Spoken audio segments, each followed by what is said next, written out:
in April, early April of 2020. I started out with a sore throat and then had a fever and a little bit of a cough. Went to see my doctor, tested negative for flu and anything else related to that. April 11th of 2020, I was admitted to Transylvania Regional Hospital for a week.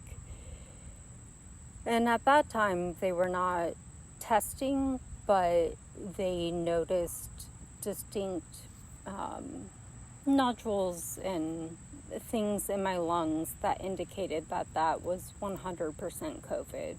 So I began isolating and quarantining from my son and my work, and from there on out, I have been experiencing a journey since then that has just not ended.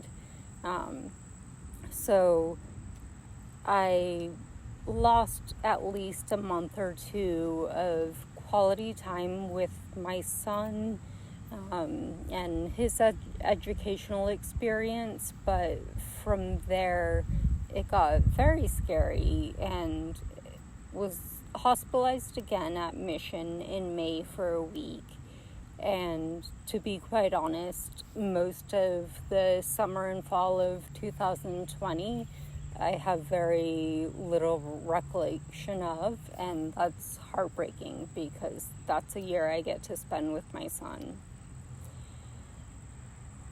I was finally, and at that time there wasn't much information about long-haul COVID or what comes with that, but so much has come out since then, and the side effects have been horrifying. I mean, there's nothing more heartbreaking than telling your 8 or 9-year-old that you can't get out of bed to play with them or to make them breakfast or something so simple that we just take for granted. And finally, after several hospitalizations and so many medical bills and everything that comes with that, I was able to get into a comprehensive post-COVID clinic that really addressed it from all aspects, because in the beginning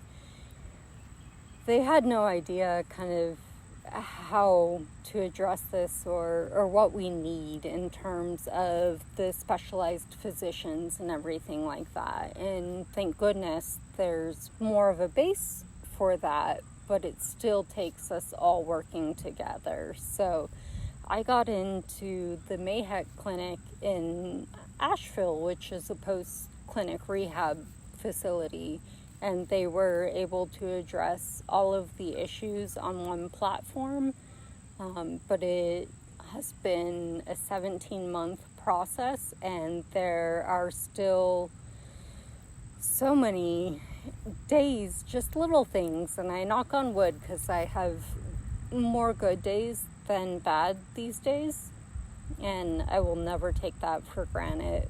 But my goodness, when there's a bad day, it's the strangest thing because you feel okay and then suddenly you can barely function, and that's a really hard thing to explain to a child or an employer or anyone else involved. And my biggest concern is now that this variant is starting to affect our children, it's so important that if there's anything we can do, if it's just masks, we have to do it, because as my son can probably tell you, losing his mom for almost a year and a half takes a toll on children, and no one deserves that. No one deserves to go through that. And I was one of the lucky ones that, despite the hospitalizations and the long haul COVID,